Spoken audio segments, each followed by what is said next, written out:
সৰুসজাইৰ কৰ্মবীৰ নবীন Chandra Bordoloi indoor ষ্টেডিয়ামত SBI inter circle table tennis প্ৰতিযোগিতাৰ সামৰণি অনুষ্ঠান। SBI গুৱাহাটী ক্ষেত্ৰৰ উদ্যোগত অনুষ্ঠিত হৈছিল এই প্ৰতিযোগিতা।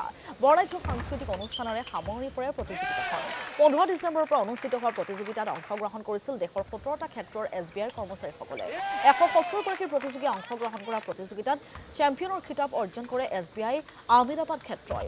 আৰু সামৰণি অনুষ্ঠানটিত উপস্থিত থাকি বঁটা প্ৰদান কৰে ৰাজীৱ কুমাৰ, S. ৰাধাকৃষ্ণন, সৌনক চক্ৰৱৰ্তীকে ধৰি SBIৰ কেইবাগৰাকী উচ্চপদস্থ বিষয়া। 15 তাৰিখে এই all India SBI inter circle table tennis টুৰ্ণামেণ্টৰ আৰম্ভণি হৈছে, শুভাৰম্ভ ইয়াতে, আৰু আজি তাৰে সামৰণি হ'ল। তো এতিয়া ইতিমধ্যে আমাৰ গোটেই ভাৰতবৰ্ষৰ 17টা চাৰ্কুল আছে ষ্টেট বেংক গুৱাহাটীকে লৈ। এই 17টা চাৰ্কুলৰ পৰা 170 জন প্ৰতিভাগীয়ে প্ৰতিযোগীয়ে ইয়াত ভাগ লৈছে, আৰু তেখেতসকলৰ ভিতৰত এই প্ৰতিযোগিতাটো অনুষ্ঠিত হৈছে। আৰু আজি 15 তাৰিখৰ পৰা আৰম্ভ হৈ আজি তাৰ সামৰণি পৰিল। আৰু গোটেই ভাৰতবৰ্ষৰ যিমানখিনি মানুহ আহিছিল তেখেতসকলে ইয়াত ভাগ লৈ।